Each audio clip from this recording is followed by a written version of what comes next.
Boa noite. Boa noite. Datafolha aponta Alckmin com 53, Scaff com 22 e Padilha com 7%. A nova pesquisa mantém cenário de reeleição do atual governador em primeiro turno. Criminosos usam novo golpe bancário para tomar dinheiro de idosos. Quadrilha assalta joalheria dentro de hipermercado na Via Anchieta. Sem acordo na Justiça, greve na USP já dura mais de 100 dias. E uma feira mostra as últimas novidades do setor de veículos elétricos.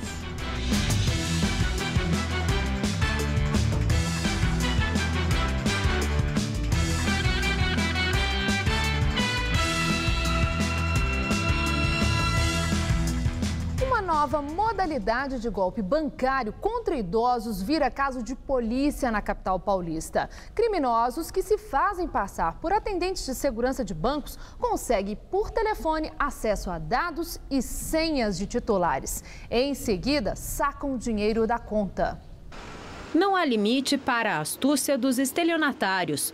Os idosos estão frequentemente entre as pessoas abordadas por criminosos que chegam a assustar as vítimas na tentativa de obter informações. O novo golpe agora é o do cartão clonado. Essa senhora foi vítima de um telefonema desse tipo. Os criminosos avisam que o cartão da pessoa foi clonado e que ela precisa quebrar o cartão e liberá-lo imediatamente. Como foi que eles fizeram esse contato com a senhora? Eu fui contatada por telefone, dizendo meu nome completo e o banco no qual eu sou correntista.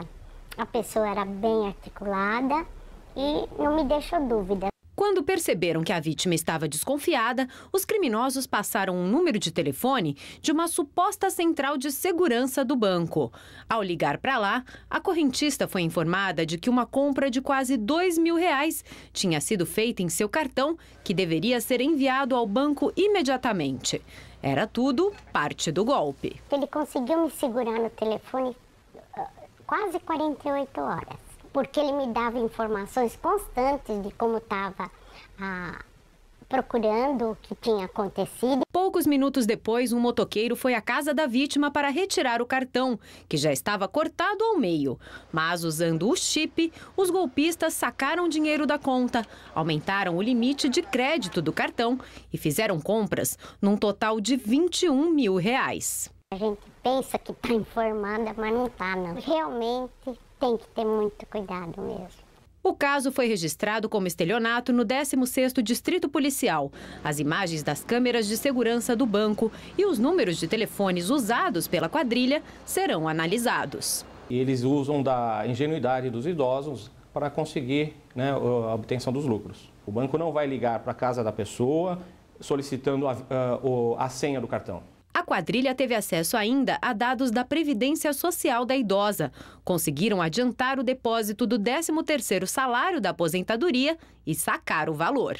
Jamais passe informação pessoal, jamais empreste o cartão ou jamais passe a senha do banco para ninguém. Quem já tem benefício em manutenção, se não quiser correr o risco de sofrer essa abordagem e vir a sofrer um desconto, a pessoa pode ir pessoalmente buscar um bloqueio no seu benefício nas agências do INSS. Do jeito que hoje em dia anda, eu não passo nada não, viu? Telefone não passa nada? Não. Tem muito golpe por aí. Greve na USP. Tribunal Regional do Trabalho faz nova proposta para pôr fim à paralisação, mas reunião termina sem acordo. A Justiça propôs o pagamento de um abono aos grevistas, dada a defasagem salarial da categoria, que tem data base em maio. O abono seria de 28,6% e referente ao salário de cada servidor. Segundo o tribunal, a quantia poderia ser paga 10 dias após a assinatura de um acordo pelo fim da greve. A USP manteve a proposta de reajuste de 5,2% a ser pago em duas parcelas, uma em outubro e outra em janeiro. Os trabalhadores querem 9,78% de aumento. Na segunda-feira, funcionários farão uma assembleia para decidir os rumos da greve, que começou há mais de 100 dias. 2 operários morreram no desabamento de uma obra em Guarulhos, na Grande São Paulo. O galpão, no bairro dos Pimentas, estava sendo reformado. No fim da manhã, uma laje recém-construída de 150 metros quadrados desabou, atingindo 2 operários. Havia um trabalho de construção e concretagem de uma laje. Essa laje era a segunda laje de uma estrutura já instalada. Essa segunda laje desmoronou e atingiu a laje inferior. Essa laje inferior caiu sobre as pessoas que faleceram. Adriano do Nascimento e João Santos Dias foram resgatados sem vida. Segundo a Defesa Civil de Guarulhos, a obra tem alvará e projeto de acordo com as normas, mas foi embargada porque ainda oferece risco. 6 operários trabalhavam nessa obra em turnos diferentes. Por isso, num primeiro momento, houve a suspeita de que uma terceira vítima pudesse estar soterrada. Cães farejadores da equipe de resgate chegaram a vasculhar os escombros em busca do desaparecido, que depois acabou sendo encontrado a salvo.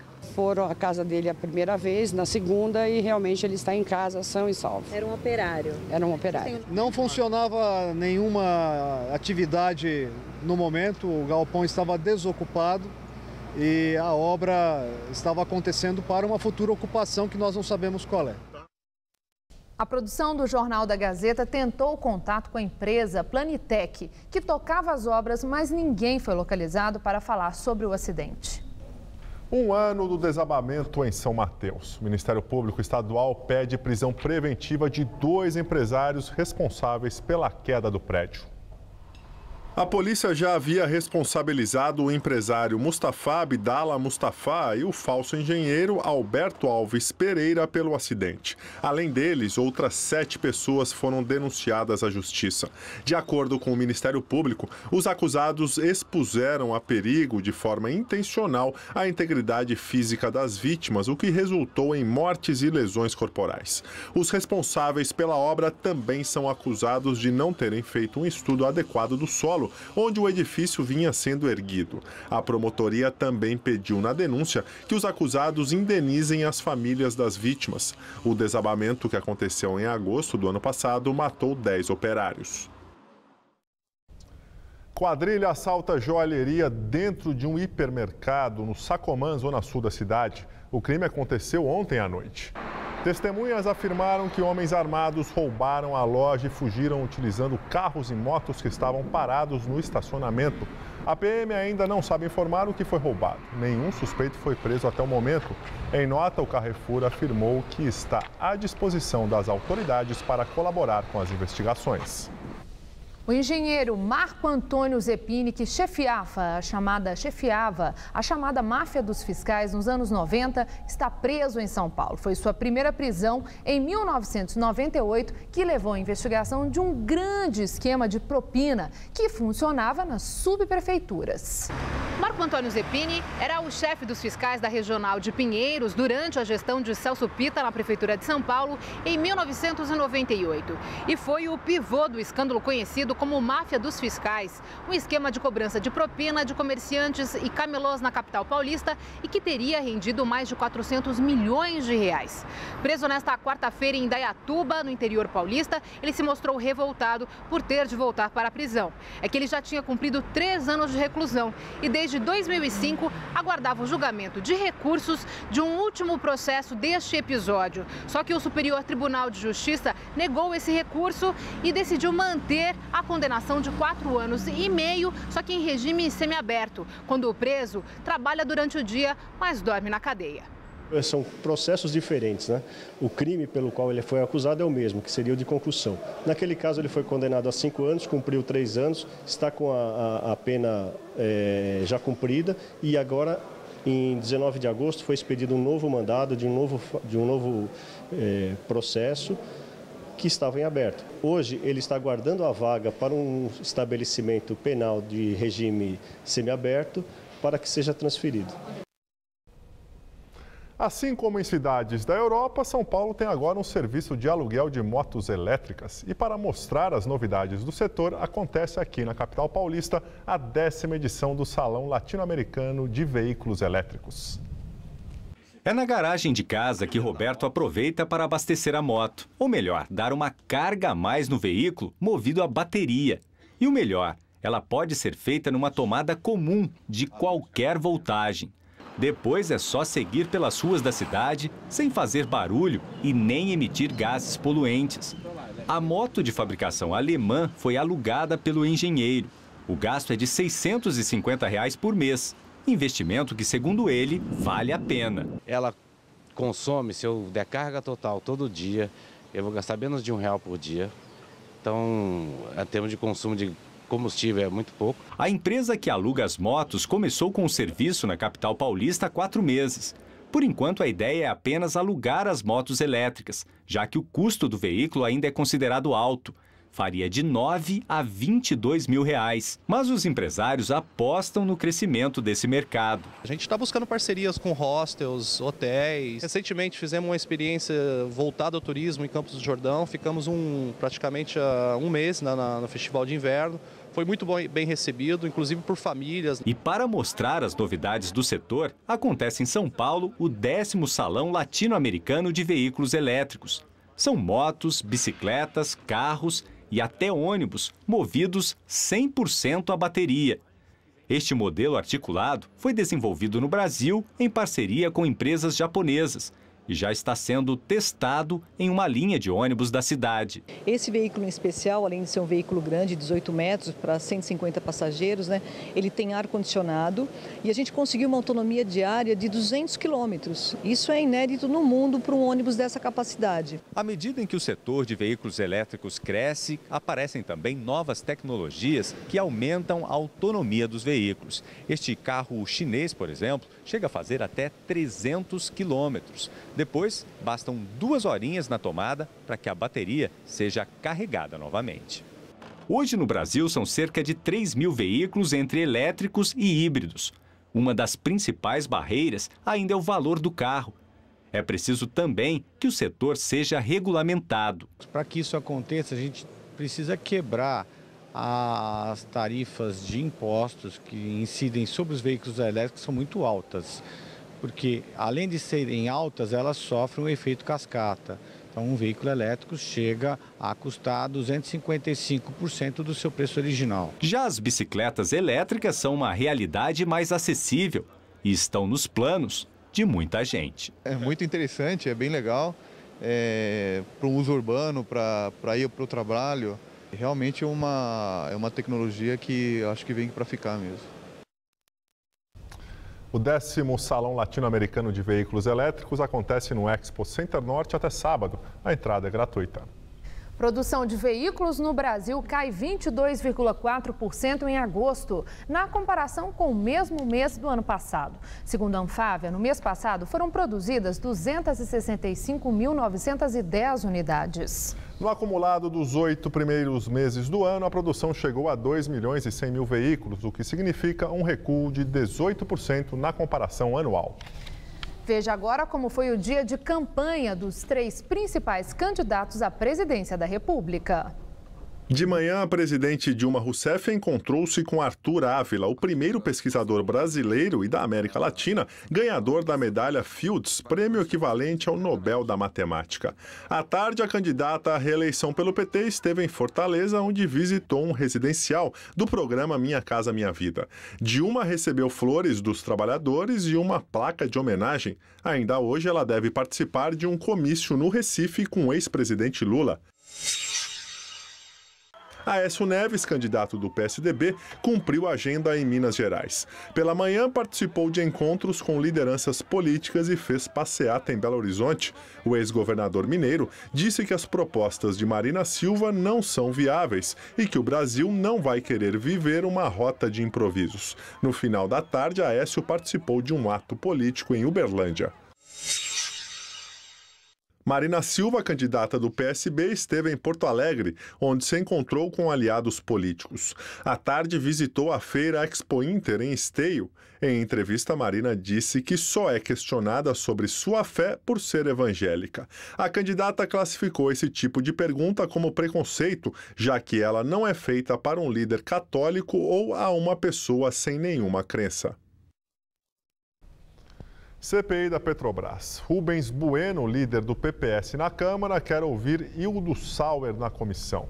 Ex-diretor da estatal, Sauer disse que o governo do então presidente Lula permitiu que grupos de parlamentares se reunissem com dirigentes da estatal a fim de pedir ajuda.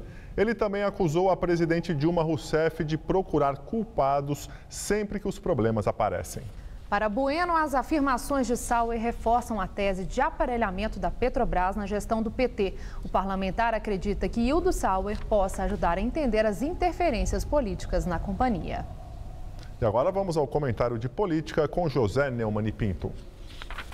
Desde que a Petrobras passou a investir 50 bilhões por ano, os políticos botaram um olho grande e começaram a ocupar a direção da empresa. São despachantes de interesses.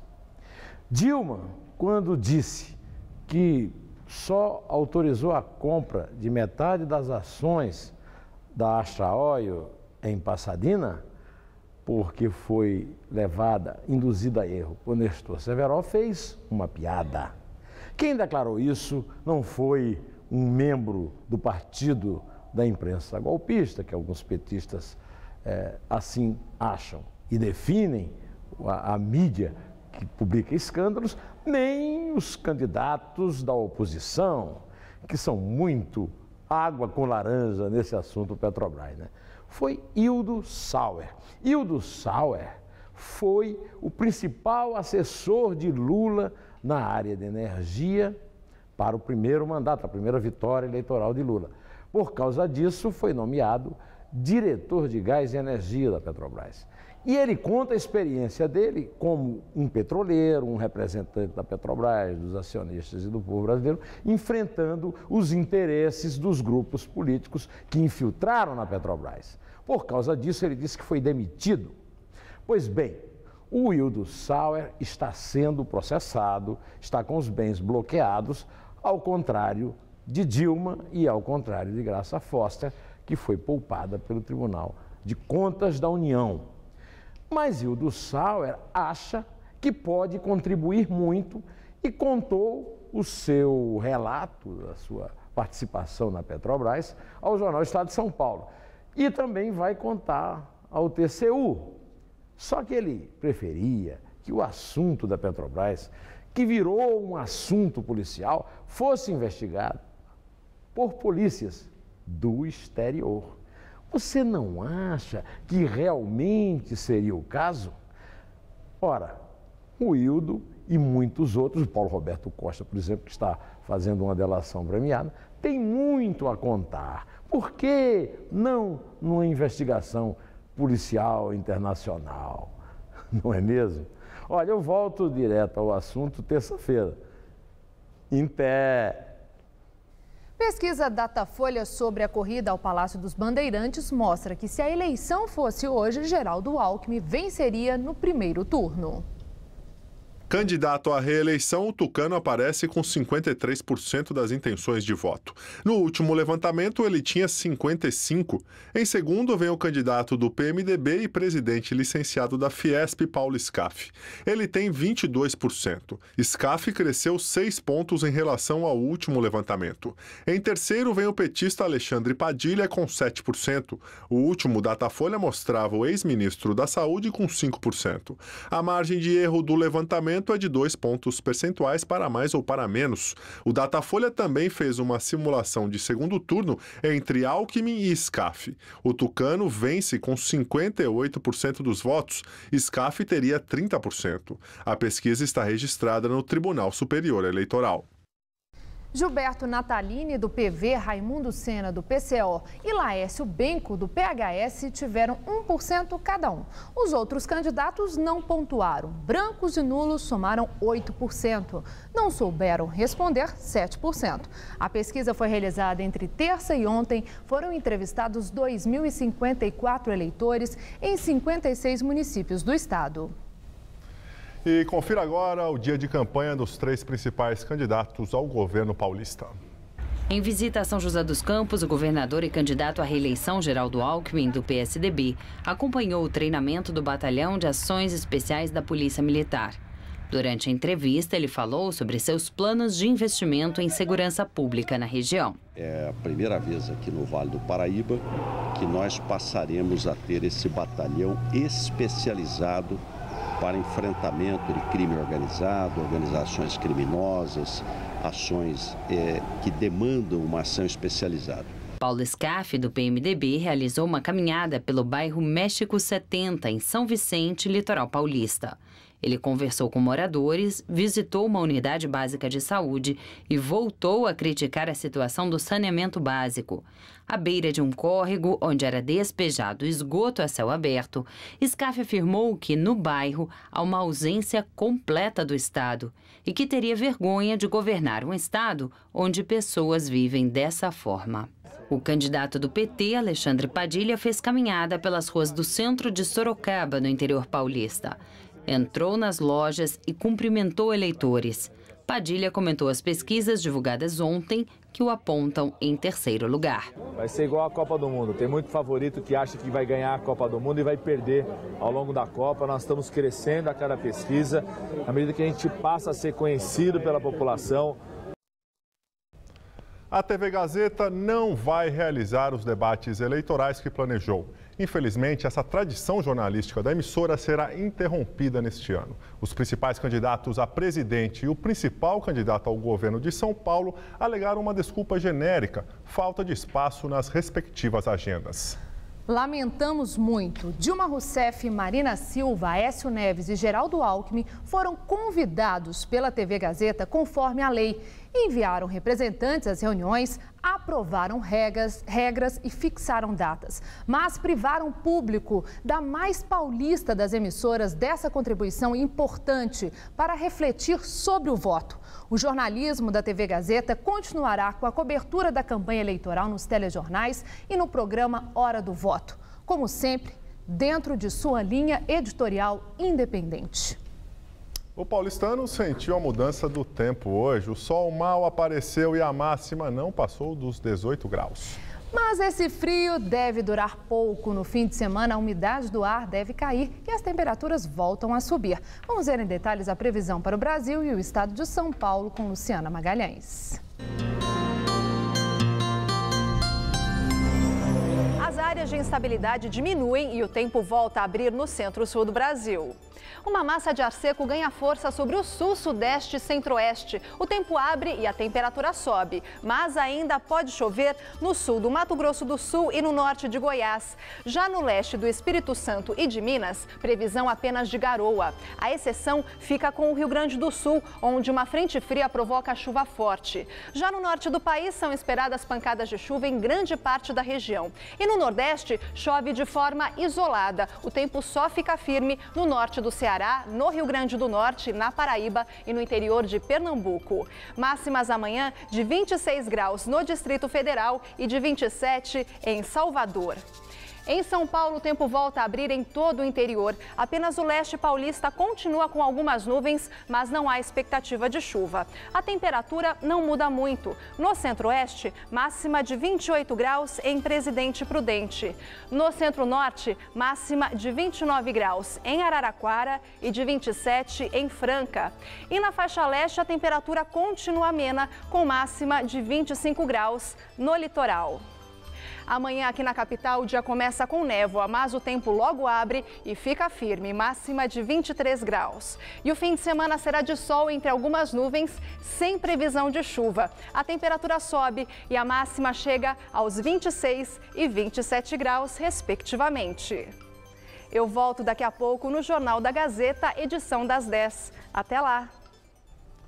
Mesmo na era da internet, com tablets, smartphones e livros digitais cada vez mais acessíveis, um antigo hábito ainda sobrevive, o de frequentar bibliotecas. O livro de Monteiro Lobato foi o primeiro que Daniel leu aos 7 anos. Os 12 trabalhos de Hércules aqui mesmo nessa biblioteca. No caminho de casa, dá uma passadinha quase todo dia para espiar os jornais, retirar livros e iniciar os filhos. A minha filha de 10 anos teve que fazer um trabalho sobre o Egito.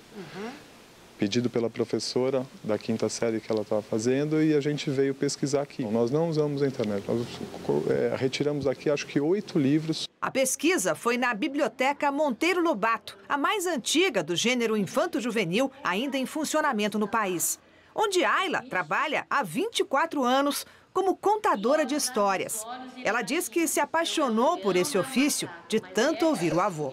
Ele era assim um nordestino que ele falava repentes, poesias, e hoje todas as histórias que eu vi dele na minha infância, eu encontro nos Greens, no Monteiro Lobato, né? As fábulas. A encenação do enredo tem o objetivo certo: despertar a criança ao livro. E ela vai atrás do livro? Com certeza. Só as 52 bibliotecas que ficam nos bairros atenderam no primeiro semestre mais de 400 mil leitores. Um número que indica que, apesar dos apelos da tecnologia, resiste o hábito de frequentar uma biblioteca, de percorrer as prateleiras como se fosse o ponto de partida para embarcar numa viagem. Um lugar diferente a cada semana, porque é com essa frequência que Natália volta ao acervo para escolher um novo livro. Se não dá tempo, leva emprestado para casa. Mas o que ela gosta mesmo é de ler no ambiente da biblioteca. Aqui é mais sossegado, não tem muito barulho, dá para ler melhor. Comportamento mais comum do que se pensa. Tem muita gente que lê aqui, que usa o espaço da biblioteca como um espaço público mesmo, com direito de diversão, lazer, cultura e informação. E acaba perdendo a noção da hora. E às vezes a gente precisa pedir para que ela, por favor, vá embora, porque a gente precisa fechar. Como a Natália. Leio e esqueço muito. Eu acho que a biblioteca ainda é um lugar muito mágico para ler. Basta que a pessoa descubra essa história de que eu não gosto de ler. Eu desafio quem diz que não gosta de ler. Você não gosta de ler porque até hoje não leu o que você gosta.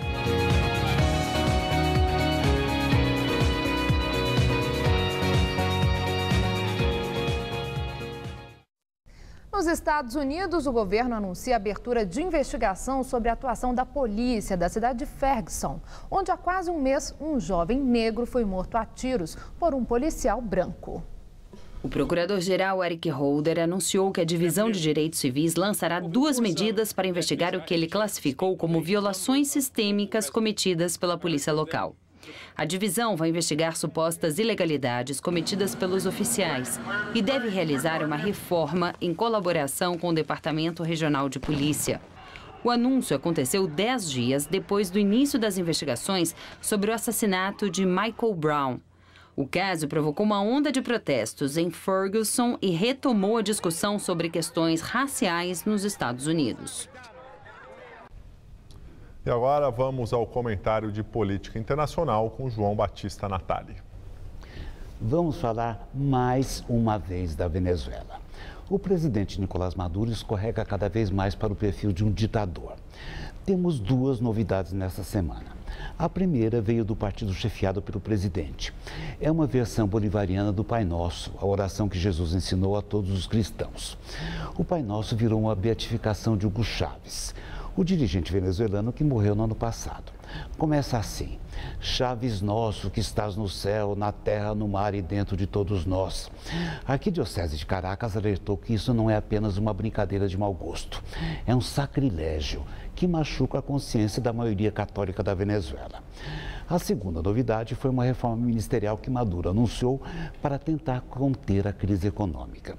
O tiro já saiu pela culatra. Ele afastou Rafael Ramírez do Ministério da Economia e o colocou nas relações exteriores. Ramírez defendia a desvalorização da moeda e o corte dos subsídios da gasolina. Seria uma forma de conter a inflação de 60% ao ano e também de conter o desabastecimento que provoca o sumiço de 1/4 dos produtos nos supermercados. Com a saída de Ramírez, a crise volta a estaca zero. Maduro se comporta como se transpirasse popularidade. Não é o caso. Um instituto próximo do governo traz uma pesquisa muito ruim para o presidente. 63% criticam a política econômica dele e 58% acham que ele deveria renunciar. Acontece que Maduro foi eleito no ano passado por um mandato de 6 anos. Poderia ser afastado daqui a 2 anos se um abaixo-assinado com a maioria dos eleitores assim exigisse.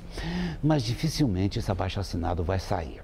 O regime bolivariano é opressor, é policialesco e não dá liberdade à oposição.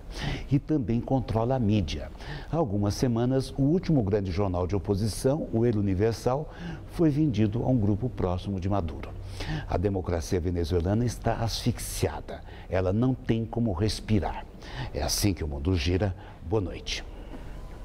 Na Ucrânia, separatistas aceitam trégua e o presidente reforça as expectativas para que o acordo de paz seja assinado amanhã. A Ucrânia é um dos temas da cúpula da OTAN. Os líderes da aliança querem mais sanções para a Rússia. 28 líderes da OTAN, a Aliança Militar do Ocidente, estão reunidos no país de Gales para discutir a segurança do mundo. O presidente Petro Poroshenko participou como convidado para discutir, entre outras questões, o alinhamento do país à organização. Poroshenko afirmou que vai pedir um cessar-fogo amanhã na reunião em Minsk, capital da Bielorrússia, com enviados da Ucrânia, da Rússia e do órgão de segurança europeu. O ministro das Relações Exteriores da Rússia, Sergei Lavrov, acusou os Estados Unidos de tentar impor sua vontade na região. Durante a reunião, os líderes da OTAN reiteraram a condenação à contínua violação flagrante por parte da Rússia da soberania e da integridade territorial da Ucrânia e concordaram que a Rússia deveria sofrer mais sanções por suas ações no leste ucraniano. E agora as notícias do esporte com Gabriel Cruz e Celso Cardoso. Corinthians avança às quartas de final da Copa do Brasil. O time precisava vencer o Bragantino e não decepcionou a torcida, não é isso, Celso? Gabriel, como havia perdido o primeiro jogo em Cuiabá por 1-0, o Corinthians precisava de uma vitória por 2 gols de diferença para se classificar. E logo no começo do jogo, abriu 3-0 e encaminhou a classificação para a próxima fase sem sustos. Veja os gols. Na Arena, em Itaquera, o Corinthians começou o jogo acelerado. O primeiro gol saiu após cruzamento de Romarinho para Renato Augusto na entrada da área bater com categoria. 1-0. Após cobrança de escanteio, Ralf apareceu na área para cabecear a bola. 2-0. O terceiro gol também saiu de um escanteio, só que dessa vez foi Felipe quem apareceu para marcar. O Bragantino até chegou a descontar com Guilherme Matos, mas já era tarde. Corinthians classificado 3, Bragantino 1. O adversário do Corinthians na próxima fase será conhecido hoje à noite. Sai do confronto entre Atlético Mineiro e Palmeiras, que se enfrentam em Belo Horizonte daqui a pouco às 8 da noite. Como venceu o primeiro jogo no Pacaembu por 1-0, o time mineiro se classifica com um empate. E é deste jogo, não é isso, Celso, que sai justamente o último classificado para as quartas de final. Exatamente. 7 equipes se garantiram nesta semana. Além do Corinthians, o Santos, graças à punição imposta ao Grêmio pela STJD, por causa do comportamento racista de seus torcedores contra o goleiro Aranha no jogo de ida, o Flamengo, o Botafogo, o ABC, o América de Natal e o Cruzeiro. Confira os confrontos. O Botafogo se classificou de forma heróica após vencer o Ceará por 4-3. O time carioca vai encarar o Santos, que avançou de fase após o Grêmio ser excluído da competição pelas ofensas racistas ao goleiro Aranha. No outro jogo, o Cruzeiro, que venceu seus 2 jogos nas oitavas, vai ter pela frente o ABC, que eliminou o Vasco na terça-feira. E o Flamengo, que avançou após um jogo sofrido contra o Coritiba, que só foi decidido nos pênaltis, vai enfrentar o América de Natal, que se classificou, apesar de ter perdido para o Atlético Paranaense ontem. A torcedora Patrícia Moreira, flagrada pelas câmeras de transmissão do jogo entre Grêmio e Santos na última quinta-feira, chamando o goleiro Aranha de macaco, prestou depoimento nesta quinta-feira. De acordo com o delegado Kleber Ferreira, ela admitiu ter chamado ou ter gritado macaco, mas que não havia, segundo ela, intenção racista. Se defendeu dizendo que a palavra faz parte dos cânticos da torcida organizada do Grêmio e que ela entrou no embalo. Patrícia chegou chorando muito e na saída se deparou com um protesto da União dos Negros pela Igualdade. Mesmo negando a intenção racista, Patrícia pode responder por injúria racial, que prevê pena de 1 a 3 anos de detenção. Ô Celso, você não acha que essa torcedora está sendo já punida pelas redes sociais, pela toda a opinião pública contra ela, ou ela precisa mesmo ser punida pela lei? Não. deixar uma mensagem para os outros torcedores? Para mim, é muito claro que racismo é crime. Então, precisa realmente responder na justiça. A propósito, apesar dela ter negado a intenção racista, o orientador da Arena do Grêmio também prestou depoimento hoje com testemunha. E ele disse que ele viu realmente vários torcedores do Grêmio xingando o Aranha de preto safado, de macaco. Quer dizer, não pode acontecer mais isso, Gabriel. Algo precisa ser feito para que os torcedores entendam mais uma vez e definitivamente que o futebol não é um universo paralelo. Lá também tem lei. E amanhã tem amistoso da Seleção Brasileira, o primeiro na nova era Dunga. E para o jogo contra a Colômbia, a seleção tem um novo capitão. A tarja será do atacante Neymar. O técnico Dunga explicou as razões da escolha. O critério é uma referência, jogador do futebol brasileiro, é um jogador que tem uma qualidade, apesar da idade, é experiente, tem uma boa postura. Nós temos que criar um grupo forte para que o Neymar cada vez cresça mais como jogador, como personalidade, seja uma referência ótima para os mais novos no Brasil. Ele gosta de desafio, ele gosta de vencer, ele gosta de ganhar. Então, quando nós conversamos com ele, eu e Gilmar, colocamos a nossa ideia, o que nós pensávamos, o que nós queríamos dele, né?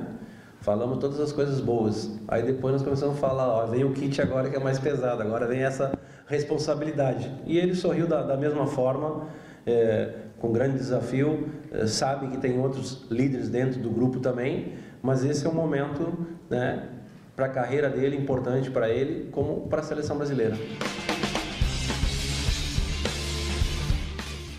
E para fechar a Copa do Mundo masculina de basquete, o Brasil fechou com chave de ouro a primeira fase, vencendo o Egito por 128-65. E nas oitavas de final, domingo, em Madrid, 5 da tarde, pega de novo a Argentina. Mais um clássico. O time brasileiro entrou como convidado, mas foi bem, está indo bem. Freguês da Argentina. Que mude essa história. Valeu, Celso. Boa noite, tchau. Até amanhã. Estela, é com você? Integrante da Guarda Real Britânica quebra protocolo e improvisa marchas. O vídeo que foi postado na internet há alguns dias mostra um dos guardas reais britânicos fazendo rodopios para divertir os turistas em frente ao Palácio de Buckingham. Além de dar seus passos de dança, ele marcha imitando câmera lenta. A rainha estava de férias na Escócia quando o vídeo foi gravado por um visitante. O guarda está sendo investigado pelo exército por quebra de protocolo. Caderneta de poupança tem a captação mais baixa para os meses de agosto em 8 anos. Segundo o Banco Central, no mês passado a aplicação registrou 518 milhões de reais de captação líquida, o pior resultado desde agosto de 2006. Os depósitos na poupança superaram em muito pouco os saques. O saldo positivo nos 8 meses está em 14 bilhões 161 milhões de reais, queda de 66% em comparação ao mesmo período do ano passado. A seguir, fortes tempestades afetam mais de 1 milhão de pessoas na China. E o Papa Francisco se encontra com o ex-presidente de Israel, Shimon Peres. Os dois conversaram sobre a crise na faixa de Gaza. Presidente do Supremo Tribunal Federal, Ricardo Lewandowski, determina que o deputado federal Paulo Maluf, do PP, seja ouvido pela Justiça Federal de São Paulo no prazo de 30 dias. O depoimento de Maluf faz parte da ação penal em que ele é acusado de lavagem de dinheiro e evasão de divisas por suposto desvio de verba pública das obras da Avenida Águas Espraiadas, quando era prefeito da capital paulista. Em maio, na mesma ação, Lewandowski autorizou a Procuradoria-Geral da República a repatriar 53 milhões de dólares que estão bloqueados no exterior em contas pertencentes a Paulo Maluf. O deputado nega as acusações. Vamos agora à entrevista do dia com Maria Lídia Flandoli. Hoje, o Jornal da Gazeta recebe o ministro de Relações Institucionais do governo Dilma Rousseff, Ricardo Berzoini, petista histórico de longa trajetória na vida pública brasileira. Berzoini foi presidente nacional do PT por 2 vezes, deputado federal em 4 legislaturas e ministro da Previdência Social e também ministro do Trabalho e Emprego no governo Lula. Obrigada, ministro. Obrigado por estar conosco. Bom, ministro, eu quero começar com uma informação quase que da hora, que já está sendo postada nos principais sites de notícia, que o senhor e mais 2 ministros vão se desligar do governo Dilma Rousseff para entrar na campanha e trabalhar pela reeleição de Dilma. O senhor confirma? Não confirmo porque não está tomada a decisão ainda, mas existe essa cogitação de alguns ministros poderem, dessa fase final de campanha, se afastar do cargo no governo para atuar o tempo todo da campanha. Se houver a confirmação, eu te aviso em primeira mão. Agora, ministro, a presidente Dilma já sinalizou, e por sinal isso aí foi ontem pela primeira vez, que se reeleita, ela vai mudar a equipe de governo. O senhor sentiu que recebeu aviso prévio? Não, ao contrário, a gente sente que quando faz parte do projeto, que a gente precisa se entusiasmar pelo projeto e não estar preocupado com a função de cada um dos membros. Na verdade, é natural, um segundo mandato, ele faz parte de um projeto de continuidade. Porém, é um novo governo, é um segundo mandato, é a renovação do compromisso político com o povo. Então, se de fato ela for reeleita, como eu acredito que será, ela tem toda a liberdade para montar a equipe que achar mais adequada, obviamente ouvindo os partidos da base, para poder construir um time que tenha apoio no Congresso, porque também é fundamental ter apoio no Congresso Nacional. O senhor falou nos partidos da base. Então vamos lá, esse presidencialismo de coalizão que já está também em debate na própria campanha, né, da sucessão presidencial. O senhor, como ministro das Relações Institucionais, é quem o antecedeu também, sabe o que é estabelecer essa interlocução com o Congresso, com prefeitos, governadores, Brasil afora, e considerando essa união de partidos que necessariamente não tem a mesma corrente de pensamento, muito pelo contrário, há contraditórios aí que a gente nem entende como é que vocês conseguem conversar porque não falam a mesma língua. O senhor acha que esse presidencialismo de coalizão para garantir a tal da governabilidade é imprescindível? O que é imprescindível, Maria Lídia, é ter um conjunto de partidos que tenha compromisso com o programa de governo. Cada partido tem seu programa, a sua história, a sua ideologia. No entanto, o programa de governo envolve compromisso para a educação, para a saúde, para a infraestrutura, para a economia, e os partidos têm que se unir em torno disso. Evidentemente, com um sistema partidário fragmentado como o nosso, que tem mais de 20 partidos, evidentemente a cada votação você precisa ter muita persistência e cuidado para conseguir encontrar um denominador comum para conseguir vencer as votações no Congresso. Mas quem não fizer isso não governa. Só se governa com o diálogo. E para melhorar a qualidade desse diálogo, precisa fazer uma reforma política. Então, o grande desafio nosso para frente é olhar para o futuro, pensando que, além de termos a coalizão necessária, nós temos que ter uma reforma política que melhore a qualidade dos partidos, a democracia do país e, principalmente, a visibilidade para o cidadão comum, para o eleitor que precisa saber efetivamente o que está sendo discutido, como pode ser a votação e que tipo de compromisso cada partido tem com os objetivos do governo. Agora, ministro, o senhor está falando da reforma política. Tanto o presidente Lula como a presidente Dilma tiveram uma garantia de base parlamentar muito forte. E não houve avanço na direção dessa apregoada reforma política que agora está sendo falada com tanta ênfase.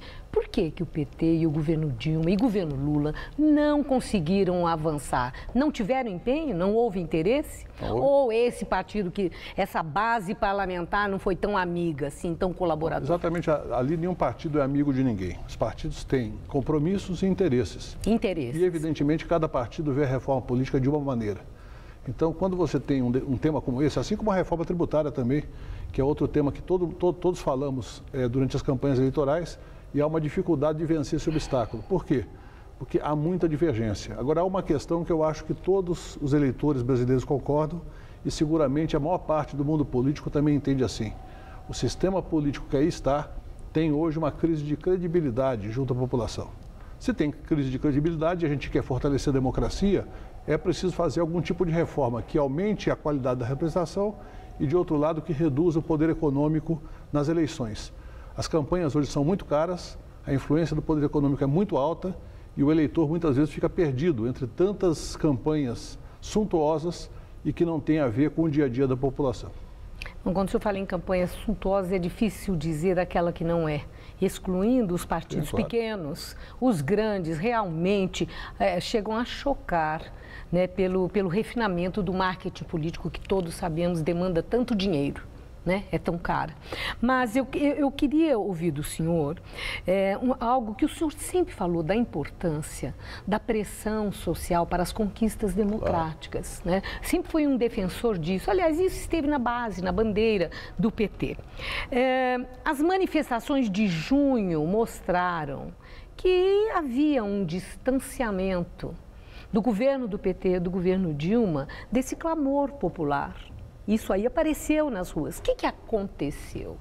O governo se fechou ao diálogo com as entidades representativas da sociedade? Ao contrário, esse foi o governo que mais recebeu. Mas aqui eu tive muita reclamação de CUT, inclusive, que é tão parceira, de MST, aqui no Jornal da Gazeta, ministro, entendendo que a presidente Dilma estava hermética, não estava recebendo, não estava aberta como Lula foi. Foram feitas conferências com todos os segmentos da sociedade, tanto no governo Lula quanto no governo Dilma, com a mesma intensidade. E o diálogo com as entidades como a CUT, o MST, as entidades de moradia, da luta pela casa própria, foram muito intensas. Então, na verdade, quando houve aquelas manifestações de junho do ano passado, não foi especificamente em relação ao governo federal. Aquilo envolveu os governos estaduais, foi questionado os governadores, e os serviços os prefeitos, públicos, inclusive os federais, né? E a qualidade dos serviços públicos, que são municipais, estaduais e federais. Existe uma questão hoje que eu acho que é fundamental discutir, é que para fazer o serviço público de qualidade que nós precisamos no Brasil, é preciso reformar o Estado. Reformar o Estado significa desburocratizar, melhorar a interlocução do cidadão com o governo e com as instâncias de governo responsáveis pelos serviços, que lamentavelmente no Brasil se derivou para um tipo de modelo de agência que precisa ser repensado, e principalmente melhorar a forma de comunicação de todos os governos com a população. Isso é fundamental. Agora, a participação popular e a interlocução política foi muito forte no governo Dilma, como já havia sido forte no governo Lula. Eu quero trazer agora para a campanha da sucessão presidencial. O tom já foi elevado. As principais adversárias, Dilma e Marina, já os ataques começaram e as artilharias estão voltadas para a Marina, tanto de Aécio, que está no terceiro lugar, como de Dilma Rousseff. O senhor entende que é produtivo, é bom que haja esse tom de ataque? Ou para a Dilma pode ser contraproducente, parecendo que a maior autoridade institucional do país bate na adversária, uma mulher de origem humilde, que foi empregada doméstica, magrinha, como falou Eduardo Jorge lá no debate. Pode parecer uma coisa assim, uma desigualdade de forças. E o próprio Aécio, batendo em Marina, pode parecer o homem batendo na mulher. Isso é contraproducente, além de não contribuir para a reflexão do eleitor em quem realmente pode melhor governar o país? Na campanha todos são candidatos, ou seja, a presidenta Dilma, por força da legislação, ela é simultaneamente presidenta e candidata. O Aécio Neves é senador e candidato.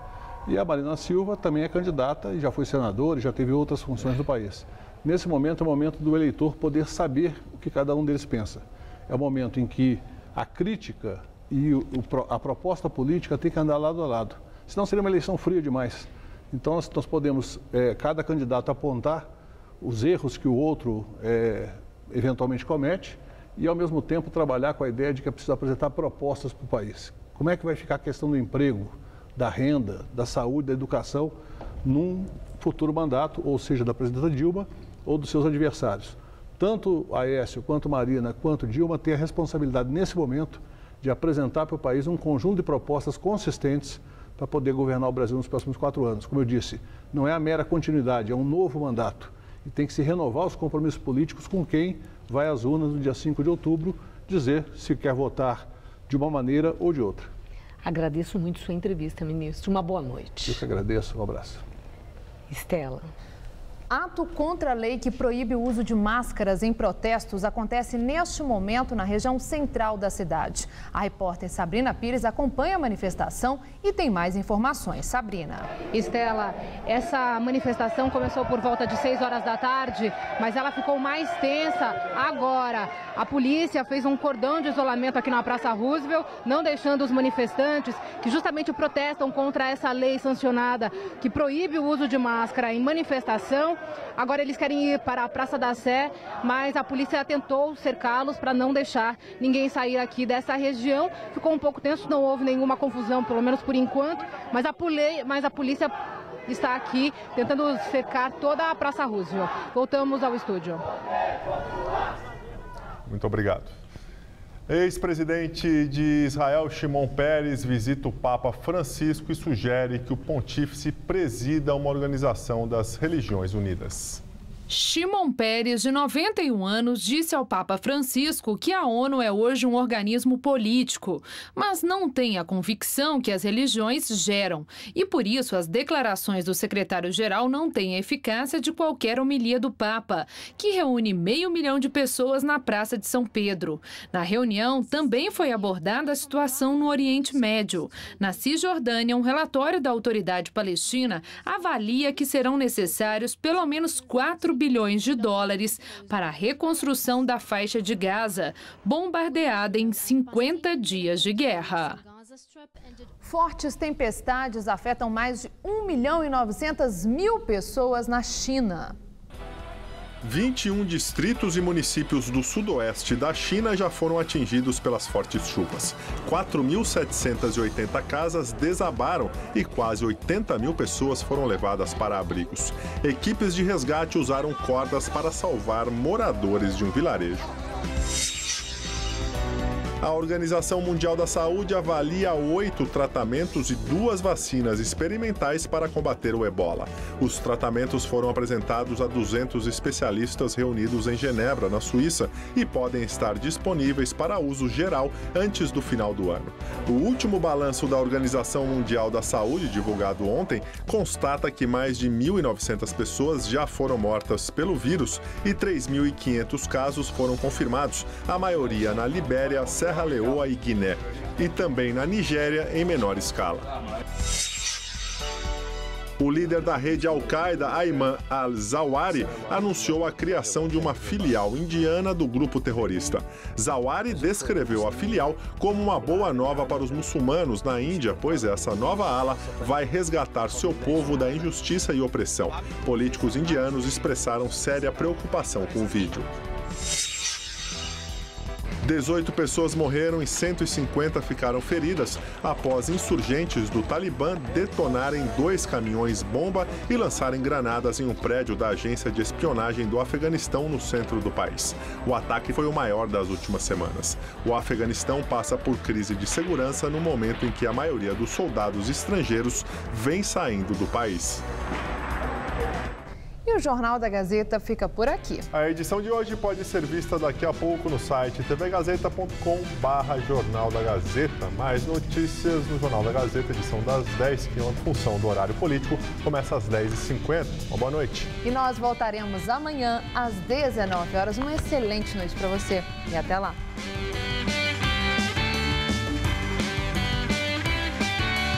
Saiba mais sobre a doença por trás do desafio do balde no Todo Seu. Hoje, 11h10 da noite.